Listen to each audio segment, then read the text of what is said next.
How do you know how much that you're supposed to be making at a job? I want you to be paid the value that you're actually worth. I'm going to talk about some tools today and show you how you can use those in order to get the pay that you want. The problem is pay rates are different all over the country and even in other places. In fact, here is a list of different pay rates in different parts of the world. A lot of states here, because my YouTube channel is based in the US. These are all reported from people when I asked them to tell me about what the average pay rate is. This is some of the answers that I got. The lowest is about $7.25, with the highest being around $22 thereabout. One way that I used to do this is I would just take the median wage, not the average wage, because if somebody's making $45 an hour, which nobody is, but if somebody's making $45 an hour and somebody's making $7.25, then that can end up skewing the averages, right? So you take the median wage to get closer to that real number, which ends up being $14.50 an hour. So you think, okay, if you're making more than $14.50, you're doing good, and if you're making less, you're doing bad. Nope. It's not that simple.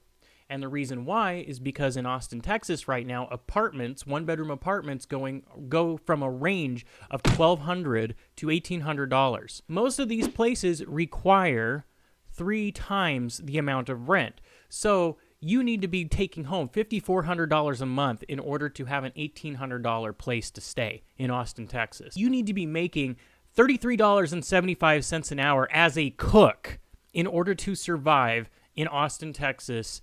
What works in a small town in Wyoming isn't going to work in Texas, which is why I think the federal minimum wage is just totally screwed up to begin with. I think that there should be a lot of standards and regulations that allow states to come up with the number, and us as workers will vote for what our wages are going to be by not taking less, which is why a lot of places years back were doing $10 an hour, and why a lot of places are hiring around that $14.50, $15 mark. Going back to the Austin, Texas thing, even if we take the lower end apartment, that's $22.50 an hour. If you adjusted for the rate of inflation and productivity, the minimum wage would actually be closer to $21.50 an hour right now.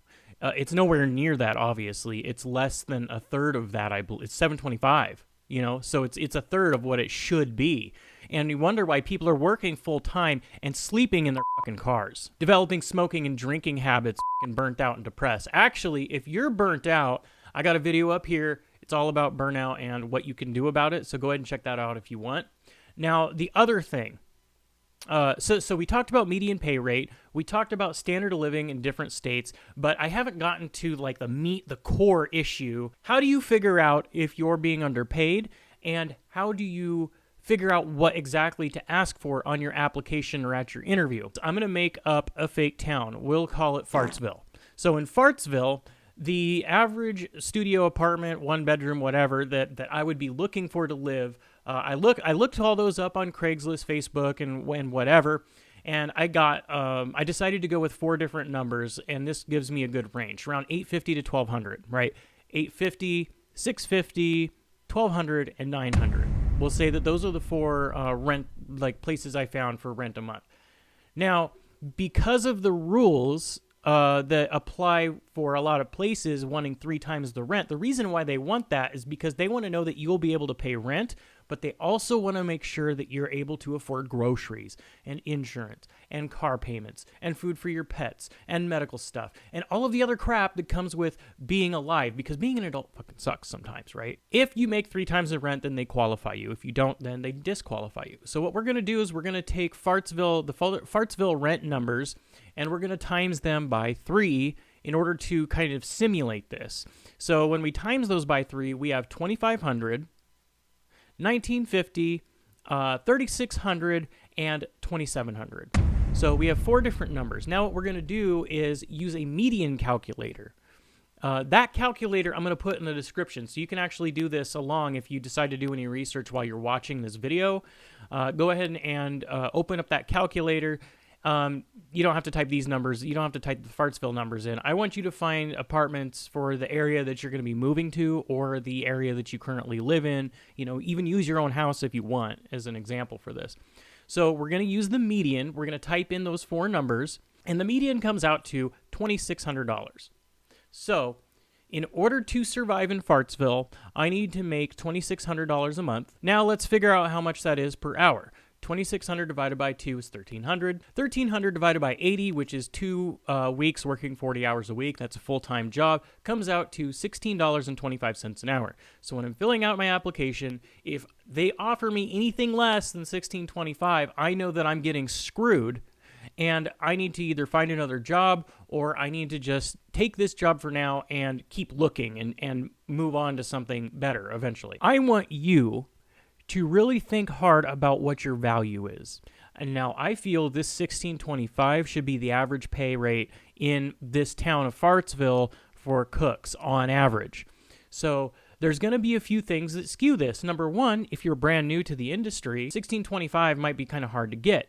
You're actually getting more value from the restaurant in your training and learning, and I would say that you need to focus more on the quality of training that you're receiving at the places that you're working before thinking about pay for at least like your first 6 months to a year. Then you can start looking at trying to get a raise or moving on from your job. You want to work on quality of experience, and you get that quality from working at quality jobs. Usually quality jobs have quality pay.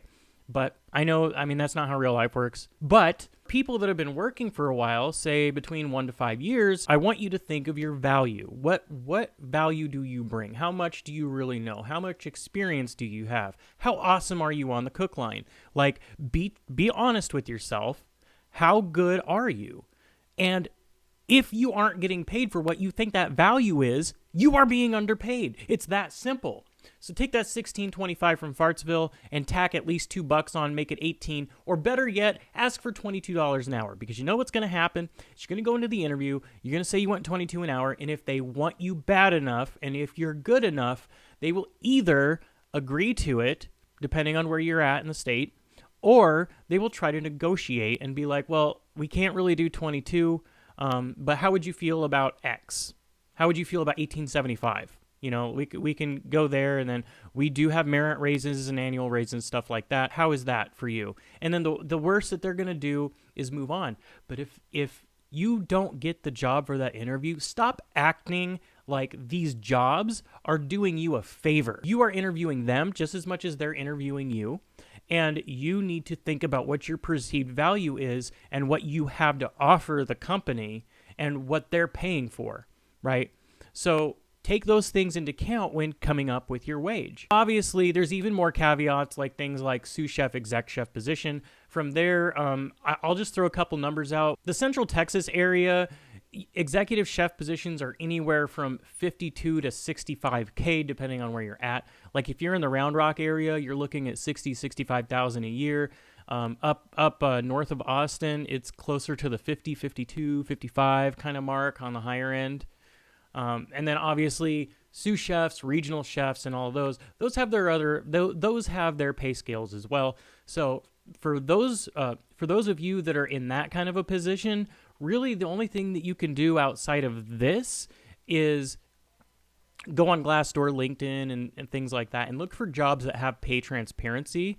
And I would recommend not even applying to jobs that don't have estimated pay. My opinion, this is just my opinion, but places that do not have pay transparency and don't post it on their LinkedIn and don't post it on their Glassdoor or whatever, I think they're trying to screw people. What I'm going to do is give you a red flag right now. If they say, well, gosh, we can start you at 22, but I think that we need to actually start you at 15 for now. You know, we'll call it a probationary period. And then if you do good, then we'll look at bumping your pay up. So the problem with that is they're full of shit. They are not doing that. What they're doing is a foot in the door technique to try and get you to start working for them. I've been a victim of this myself. That's one of the reasons I'm so passionate and irritated about how pay is working with cooks and chefs. 2 years, I was told I was going to be making a certain amount. I think it was close to $19, like $19.25, but they started me at $15 an hour. I never hit that 19. And this was for a sous chef / lead position with another company. I even got it in writing.